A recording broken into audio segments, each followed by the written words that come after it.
ಸುದೀಪ್ ದೊಡ್ಡ ಫ್ಯಾನು. ನಾನು ಮುಂಚೆ ಯಾರು ಫ್ಯಾನ್ ಆಗಿರಲಿಲ್ಲ, ಈಗ ನನ್ನ ವಯಸ್ಸಿಂದ ಸುದೀಪ್ ಫ್ಯಾನ್ ಆಗಿದ್ದೀನಿ. ತುಂಬಾ ಎಕ್ಸೈಟ್ ಆಗಿದ್ದೀನಿ.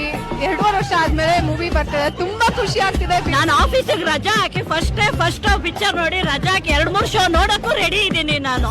ಲೈವ್ ಆಗಿ ಅವ್ರನ್ನ ನೋಡ್ತಾ ಇದ್ದೀನಿ. ನಾ ಬಾಸ್ ಪಿಕ್ಚರ್ 2 ವರ್ಷ ಆಯ್ತು. ವಿಕ್ರಾಂತ್ ರೋಣ ಲಾಸ್ಟ್, ಅವಾಗಿನ ಕ್ರೇಜ್ ಟ್ರಿಬಲ್ ಆಗಿದೆ. ಮೂವಿ ಕೂಡ ಮಾಸ್ ಹಿಟ್ ಆಗ್ಲಿ ಅಂತ ನಾವೆಲ್ಲರೂ ಪ್ರೇ ಮಾಡ್ತೀವಿ.